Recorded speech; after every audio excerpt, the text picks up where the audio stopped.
What's going on, guys? Welcome back to the channel. You know who it is by now, Jimothy. So ladies and gents, I bet you didn't think you was gonna see a change in the mat, but yes, we do have a new one. Jinzo being my favorite card in the game of Yu-Gi-Oh! For nostalgia reasons basically. So shout out to Yugi Tom for getting hold of this lovely playmat for me. But anyway, we are back, and are you bored of Ishizu elements yet? Some people are, so I thought I'd bring you a bit more of a roguish deck profile today, and it's a deck that I've been taking to locals, believe it or not, and I did have a little bit of local testing with it, but unfortunately some of my duels got corrupted when I put it onto the computer for some reason, and it just means that I just can't show them to you. So I did actually have a locals vlog that should have went up yesterday, but for whatever reason the video files got corrupted, so it is what it is. But anyway, we are here with a deck profile, and without wasting any more time, let's get straight into it. Now, Scareclaw is the deck in question, ladies and gents, and it is quite a competent deck. I'm not gonna lie, it's not as strong as some of the decks that are out there, but for a rogue contender it can do some things, and the field spell is actually pretty good. It's nowhere near as good as Primeval Planet Pellerino, but it is definitely not one of the weaker field spells you might come across. So all our Scareclaw monsters just have basically a summon effect, which is an inherent summon, and it's conditional, and then they've also got effects that affect the monster in the extra monster zone. So Balone, for example, can summon himself to a zone adjacent to or in the column of a Scareclaw monster, and it gives you monsters piercing battle damage. Astra allows you to attack equal to the number of defense position monsters or Scareclaw monsters with different names. And then Acro allows your monster to grab, well, not grab, but it gives it 300 attack for each defense position monster you control. So all of the Scareclaws having a way to kind of like affect your monster in the extra monster zone. Now, the best Scareclaw in question is Rykar. Now, this is the life and soul of your deck. It's the spell and trap searcher, as well as an extra draw. It's a little bit like Engage, to be honest. If there's 3 or more defense position monsters on the field, after you resolve its search, you then get an additional draw, which is absolutely crazy, and that's very, very easy to facilitate, especially with your link monster. So if you've got the capability to do so, you kind of try and summon this guy last, just so you can ensure that you've got enough defense position monsters on the field. We've also got one Visa Starfrost. I was actually thinking about taking this out because this is a horrible top deck if you've got no monsters on field, and this deck will literally die to Nibiru. I was actually thinking about running Crossout Designator, but I decided against it just because I wanted to keep the deck at a fair 40 with some of the cards that I've got in here. But nonetheless, again, these are very strong in their own right. Starfrost allows you to go into a few synchro monsters that we are playing in the extra deck, which I'll talk about when we get there, but yeah. Next up, for the non-Scareclaw monsters, we've got Triple Parallel Exceed. Again, this just facilitates your ability to go into your Link 3, which is probably the life and soul of the deck, to be honest. Scareclaw Tryhard is the way that the deck functions. It is kind of like a boss monster, and you do kind of protect the tower, but it does have some little quirky things that allow it to facilitate its plays a lot better. Next up, for some hand traps, I'm running double Bestial Saronir as well as double Bestial Jurisworm. Again, Bestials are pretty strong, easy side out, especially as there's quite a lot of Flunder players at locals, so those 4 cards just come out straight away. Again, you could go with a heavier package. Again, this deck is rogue, so I wasn't really going too much into investing a lot of money into the cards to be able to facilitate this deck to its optimum, just because I know Ishizu elements in a format, and getting your graveyard shuffled away isn't the biggest thing in this deck, but it does definitely hurt your follow-up. So as well as some of the protection it provides in the grave. So yeah, I've gone for the small bestial package, and that's it for the monsters, ladies and gents. Next, on to the in-archetype spells and traps. I've gone with Triple Primeval or Primitive Planet Rhyphopia.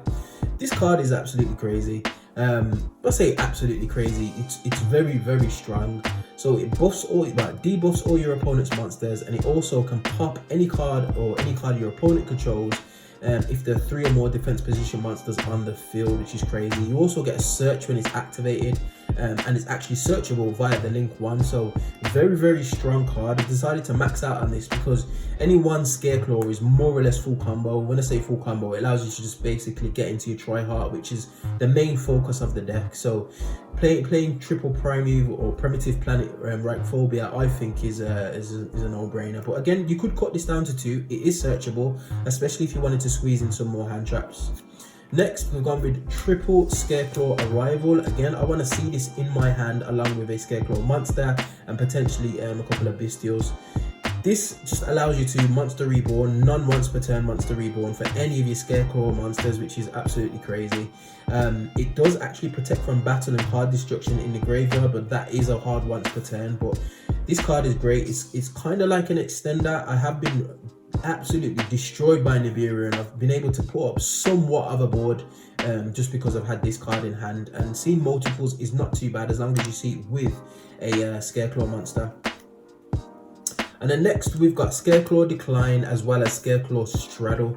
Now Decline, I was thinking about taking it out. It actually retrieves a field spell from your graveyard, and it also allows you to recur some cards from your graveyard, non-targeting by the way. So Medora and Powder, shuffling your stuff away won't be as much of an issue, but I feel like it's could be something else, just anything else basically. It could be another hand trap, another bestial.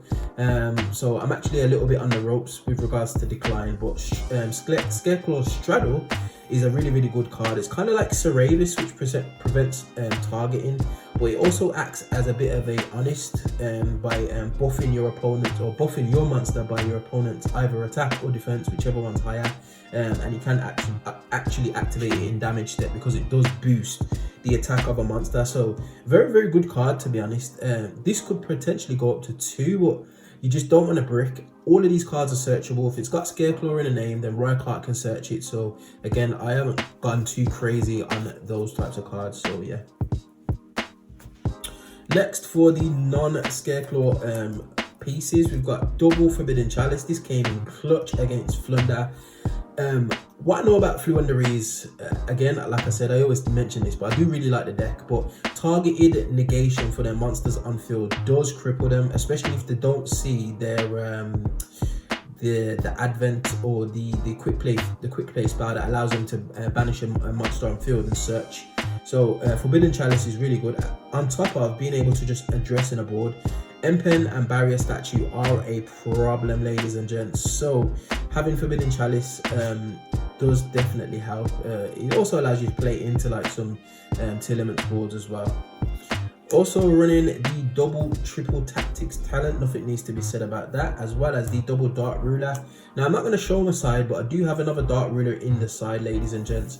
Again, this card, this deck struggles to break boards. It can OTK really well, but the way that I thought about this is, do I really want to expend all my resources to go for the OTK, or do I want to just establish my board and be able to play next turn? So I thought the Dark Ruler was a little bit better. It's one card that addresses a whole field of monsters, so I decided to go with the Dark Ruler over the Droplets.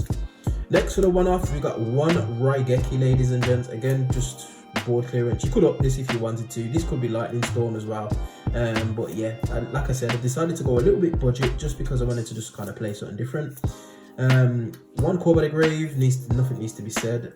One reinforcement of the army to search your Rycart, which is a warrior by the way, and it's probably the only one that isn't a beast warrior, beast warrior type. So one reinforcement of the army, as well as one monster reborno. Again, you can reborn your Tricart and then just basically be able to just kind of just affect your opponent's whole field basically. So nice card, nice extender as well. And then for the traps, we are playing 2 traps. Now these traps are actually pretty good. Scareclaw Twin Saw is basically like Sword Soul Blackout, but if you do control Visa Starfrush, you can actually banish the monsters as well, which is just an added bonus. And then Scareclaw Splash is basically an Omni-Negate. It has to send itself to the graveyard, so playing on the shifter can be a problem. And with Macros, Cosmos, and as well as D-Fisher in the format, D-Fisher not so much, but Macros, Cosmos in the format, this becomes a little bit weaker with the events of the most recent ban list. So still a strong card, to be honest, and this is probably what you would want to set up going first. Going second, obviously it's an easy side out. Siding in this deck is actually pretty easy because your engine's quite compact. and you've got these 2 cards just to take out for more proactive cards, so to speak. And then finally we are onto the extra deck. Now I haven't actually quite refined this. Like I said, I built it, took it to a couple of locals, got absolutely destroyed by Telements, but I did have a lot of fun, and I managed to take a game away from a Telement player just because he didn't know what most of the cards did, which is always an advantage when you're playing Rogue. If your opponent's reading cards and having to think about plays, you kind of can play it into your hands. But Scareclaw Leichhardt just allows you to search the field spell. If Visa Starfrost is on the field, you can special summon this from the grave. That's only once per duel, but again, just facilitates to go into the big boss daddy, which is Scareclaw Tryhard. No, you do not need to play 3. However, I've run into a situation, especially with Nib at my locals, where I've just been getting Nib left, right and center.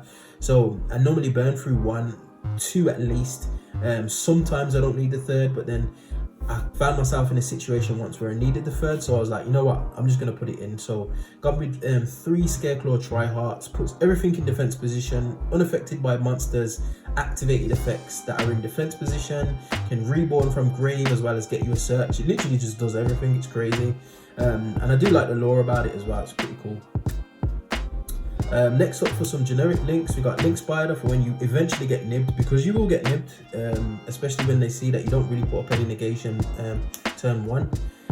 Baron Blossom, again, this just to facilitate a couple of plays. I do run a Keras in this side deck, and the reason I do is because it allows me to go into this guy.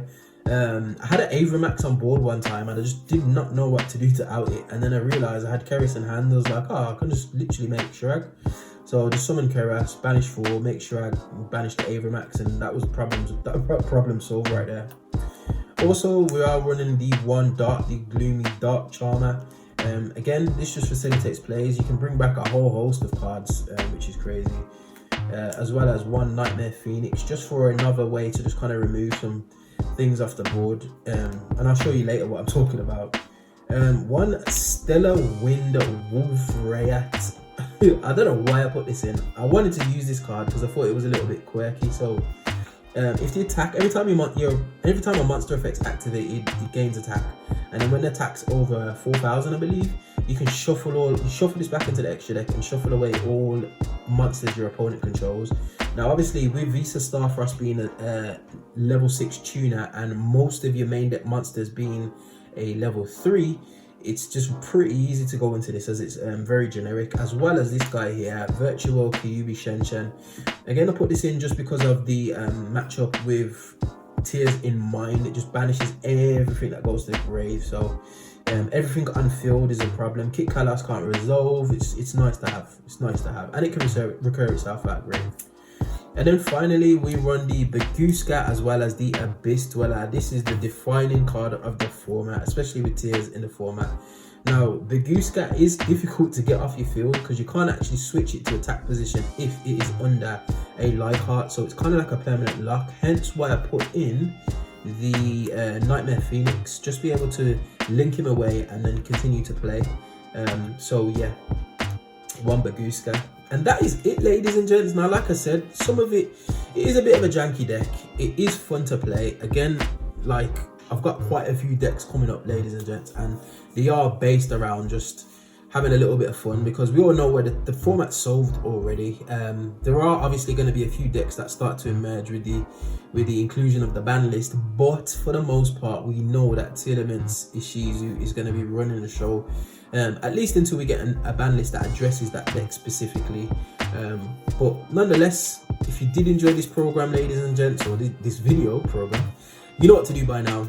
Hit that like button, share, subscribe, all of that beautiful good stuff, and I will definitely see you guys in the next video. Hope you enjoyed. Peace.